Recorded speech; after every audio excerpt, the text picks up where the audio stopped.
Nous avons dans un premier temps repéré les différents vaisseaux sanguins qui sont reliés au cœur en introduisant un tube en plastique à l'intérieur.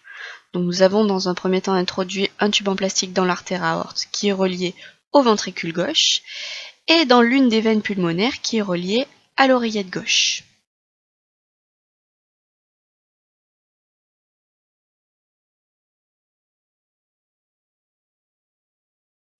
Étudions maintenant le sens de circulation du sang dans le cœur. Alors si on injecte dans un premier temps de l'eau dans l'une des veines pulmonaires,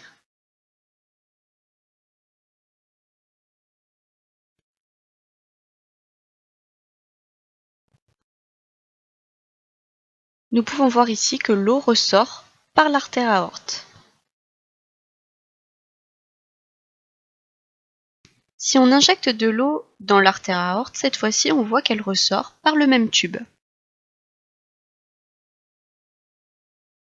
Nous avons maintenant inséré des tubes en plastique dans l'une des veines caves qui est reliée à l'oreillette droite et dans l'artère pulmonaire qui est reliée au ventricule droit.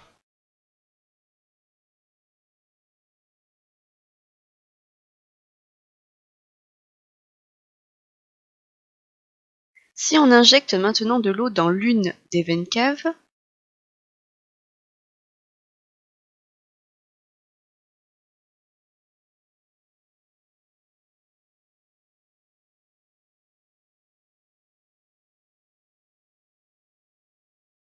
on peut voir que l'eau ressort par l'artère pulmonaire.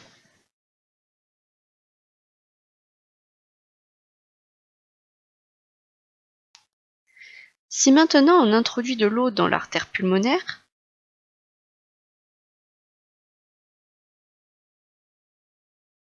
on peut voir qu'elle ressort par le même tube. Représentez à l'aide de flèches sur le schéma de l'anatomie externe du cœur le sens de circulation du sang dans les vaisseaux sanguins reliés au cœur. Puis, identifiez la provenance du sang quand il entre dans le cœur et la destination du sang quand il sort du cœur, en vous aidant du schéma de la circulation sanguine au tableau. Appelez l'enseignant pour vérifier votre travail.